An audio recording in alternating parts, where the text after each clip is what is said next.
კვირას 7 დეკემბერს ყოვლადწმინდა სამების სახელობის საპატრიარქო ტაძარში საკვირაო ლიტურგია აღევლინა. დღეს საქართველოს მართლმადიდებელი სამოციქულო ეკლესია მოიხსენიებს წმინდა დიდმოწამე ეკატერინეს, წმინდა დიდმოწამე მერკურს, წმინდა მოწამეებს ვასილისა დედოფალს, პორფირის ტრატილათს და ორას მხედარს. ეკლესია ასევე იხსენიებს ღირს მასტრიდია ქალწულს და ღირს სიმონ სოიგინელს. ღვთისმსახურება საპატრიარქო ტახტის მოსაყდრემ, სენაკისა და ჩხოროწყუს მიტროპოლიტმა შეომაღავლინა. თანამსახურებდნენ სამების საპატრიარქო ტაძრის წინამძღვრის მოადგილე არქიმანდრიტი ილია ნასიძე და სხვა სასულიერო პირები. წირვის დასრულების შემდეგ მიტროპოლიტმა შიომ მრევლი დალოცა და ქადაგებით მიმართა. სახელითა მამისათა და ძისათა და სული საწმინდისათა, ძვირფასო მამებო, ძმებო და დებო, გილოცავთ დღევანდელ კვირა დღეს. გილოცავთ ასევე წმინდა დიდმოწამე მერკვირის და დიდმოწამე ეკატერინეს ხსენებას, შეგვეციოს მათი ლოცვა და მადლი ჩვენ და სრულიად საქართველოს. დღეს წმინდა სახარებაში წაკითხული იყო უფალ იესო ქრისტეს მიერ ავადმყოფი დედაკაცის განკურნების შესახებ.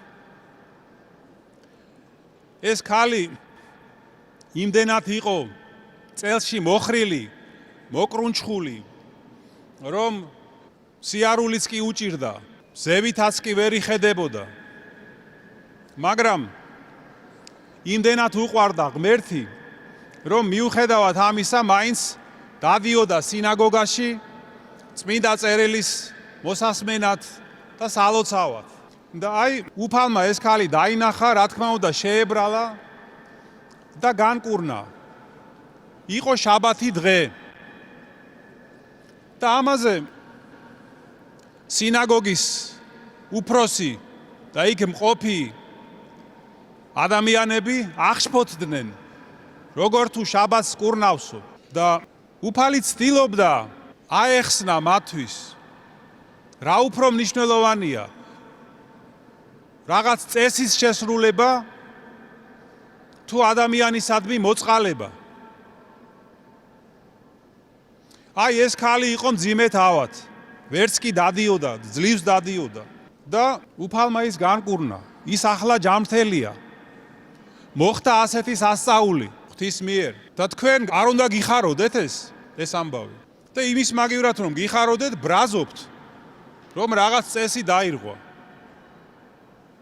და ასეთ სიტყვებს ეუბნება, რომ ორგულო, შენ ხარი და ვირი არ მიყავსო შაბათ დღეს, წყლის დასალევად. და ეს ქალი, რომელიც 18 წელი შეკრული იყო ეშმაკისგან, არ უნდა განმეკურნაო?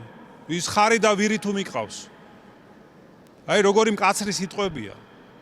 ეს ნიშნავს, რომ სინაგოგის უფროსიც და ის ხალხიც, ვინც იქ იყო, წესის დაცვის გამო კი არ აღშფოთდნენ, რომ იცავდნენ ამ წესრიგს.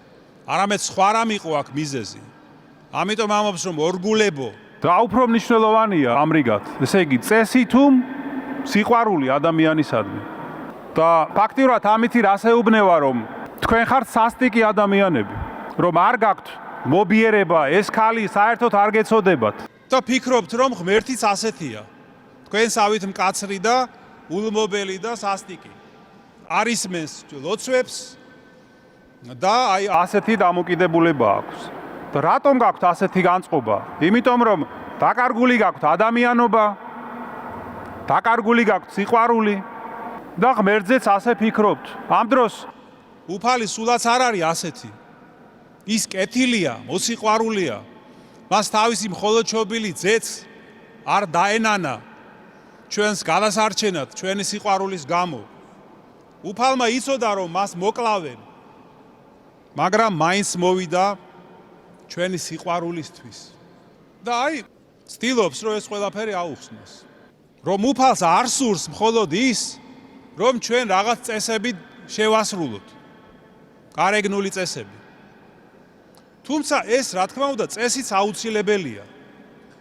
და კანონის დაცვაც აუცილებელია, წესრიგიც აუცილებელია, მაგრამ წესების გაუაზრებლად დაცვა ძალიან სახიფათოა. ამან შეიძლება სიკვდილამდეც კი მიიყვანოს ადამიანი, იმდენად დააზიანოს. ესე იგი, წესის გაუაზრებლად დაცვა მოეთხოვება ვის? მხოლოდ ბავშვებს. მაგალითად, ბავშვს არ ესმის 6 წლის ბავშვს ვერ გააგებინებ, რატომ უნდა დაიბანოს ხელები ჭამამდე, ჭამის წინ. ამიტომ მას ეს უნდა 1000 ჯერ უთხრა, რომ ხელები დაიბანე, თუ არა და ავად გახდები. მას ეს მაინც არ ესმის, ამიტომ მან ეს უნდა დაიმახსოვროს, რომ არის ასეთი წესი. მშობლებს ეს ესმით, მაგრამ ბავშვს არ ესმით. შენ ცდილობ ამას, რომ დაიცვა მისი ჯანმრთელობა, მისი სიცოცხლე და ამიტომ უნდა ასწავლო ამ წესის დაცვა. მაგრამ ზრდასრული ადამიანი უნდა აზროვნებდეს და უნდა ხვდებოდეს ესა თუ ის წესი თუ კანონი რისთვის არის, რა არის მისი მნიშვნელობა. მაგრამ ამისთვის საჭიროა გონება, გონებრივი განვითარება. ამისთვის საჭიროა რომ ადამიანი ვითარდებოდეს, წიგნებს კითხულობდეს, მუშაობდეს თავის თავზე. ეს კი რთული საქმეა, რაც უმეტესობას არ უნდა და ამიტომ ამჯობინებენ გართობას, თამაშს და არანაირად არ ვითარდებიან, შედეგად რჩებიან ჩვენი შვილებიც, მოზარდებიც, შემდეგ უკვე ზრდასრული ადამიანებიც, განუვითარებლები. სულიერად, გონებრივად, ინტელექტუალურად. და ასეთი ადამიანი გამოდგება მხოლოდ რაღაცა ძალიან მარტივი საქმიანობისთვის, სადაც საჭიროა ელემენტარული წესიერება და მსიზუსტის უნარი. და ღმერთს კი რა უნდა ძვირფასო ძმებოდადებოთ ჩვენგან, რომ ანგელოზებრივ მდგომარეობამდე აგვამაღლოს. და იმისთვის რომ ჩვენ მივახციოთ სასუფეველს, ბევრი რამ უნდა ვისწავლოთ ამ ცხოვრებაში, შევიმეცნოთ, უნდა ვიმუშაოთ საკუთარ თავზე, უნდა ვითარდებოდეთ სულ, ბევრი რამ უნდა გამოვასწოროთ. ამისთვის კი როგორც გითხარით, არის საჭირო შრომა, სულიერიც და გონებრივიც.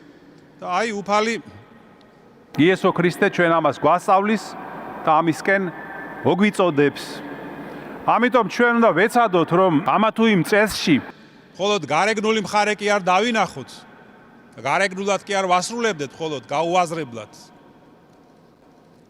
რასაც ვიმეორებ, შეიძლება დიდი ზიანი მოყვეს ჩვენთვისაც და სხვებისთვისაც. არამედ უნდა ხედავდეთ მის შინაარსს და ასეთნაირად ვასრულებდეთ.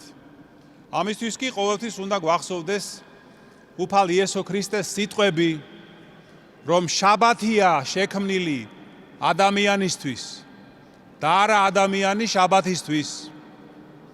ამრიგად ძე კაცისა უფალია შაბათისაც.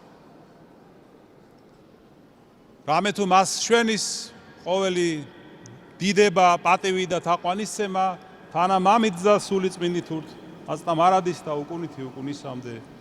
ამინ. სამების საპატრიარქო ტაძარში გამობრძანებული იყო წმინდა ეკატერინეს წმინდა ნაწილი და მრევლს მასთან მიახლების შესაძლებლობა მიეცა.